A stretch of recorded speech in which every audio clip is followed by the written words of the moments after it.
Peter, so you're from where originally? I'm from Czechoslovakia, former Czechoslovakia, now Czech Republic. Very good. And, Oh yeah, Czech. Hi. And when did you move here? I emigrated here in 1986. I escaped from Czech Republic. 1986. Right, Beautiful. Now, again, family, I know you're married. Tell us a little bit about that side. Okay. I emigrated from Czech Republic with my ex-wife, and my son was born in Austria. We actually escaped from Czech to Austria, and my son was born there, and then we came here. And in 86 and in 89, I started my business, and that's where I met my wife now, Catherine Stewart, and we started working together and developed the team, and now our son is working with us. Very good. And also, we have, 2 more kids. Yeah. Catherine has 2 more kids, so we have 3 kids all together. Very good. And you've been, your team, so you're the number 1 team in Mississauga, am I right? Yes, in the Remax. Yeah, very, very good. Okay, Thank good. you. So I guess, again, the phone wasn't working, which, remember, we build businesses many ways, right? One didn't work, and you decided you were going to door knock. Now, when you first started door knocking, Peter, just to give everybody an idea, how often did you door knock?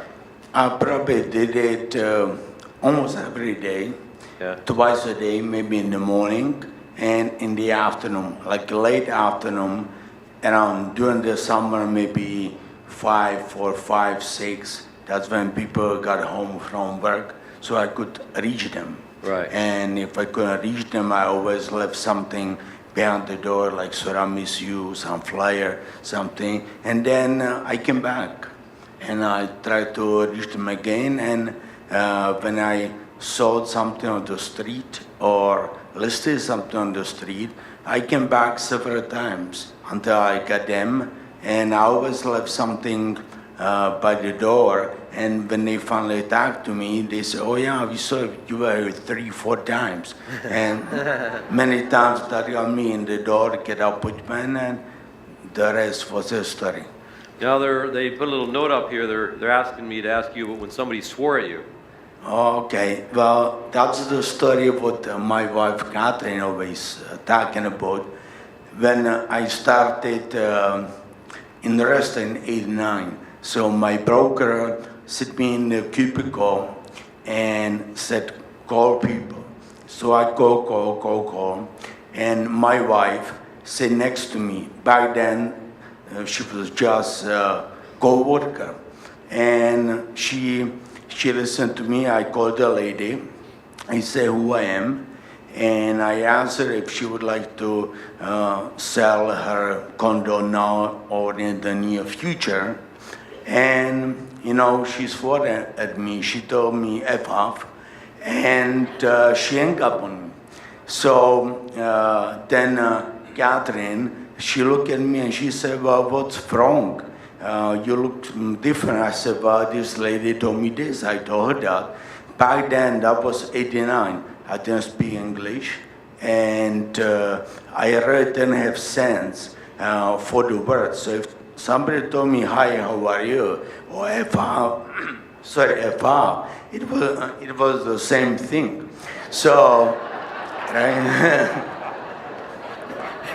So, what I did, I dialed the number, I called her back, and I told her that's me, and if you want to tell me F off again, here is my name and number, and call me, and I hang up on her. Well, a few months down the road, she called me back in '89, and she said if I can come and talk to her. So I did. I listened up. That was condo back then. It was on Mississauga Valley Boulevard. And so I listed. I found a buyer. I blended, and I probably did 2 or 3 other sales in the building just from that.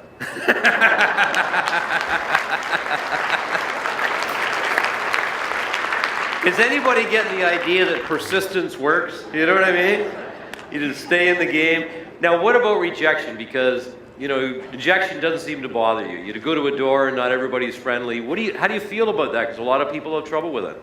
Well, I like the doors now because still, of course, I have very strong accent. So it's better if people see me, I can talk to them. And, you know, I enjoy door knock in my farming area. Lots of people know me by name. They invite me over for espresso.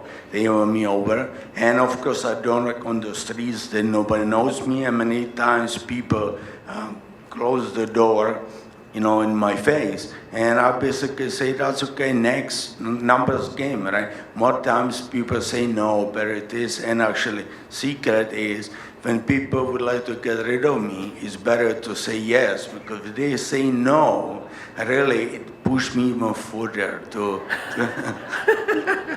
So if you want to get rid of them, just say, yeah, oh yeah, nice to have you here. If you want them to stay, go, no, leave. That is a great story. Good for you. That's amazing, Peter. Thank you. It really is. Thank you. Thank you. I just want you to know that Peter, it took a lot of convincing to get Peter to do this. He didn't want to come up, but we said, you got a message that I think inspire the audience, right? So, you know, let's share all that. So thanks for sharing with us. Good for you. Thank you. Thank you.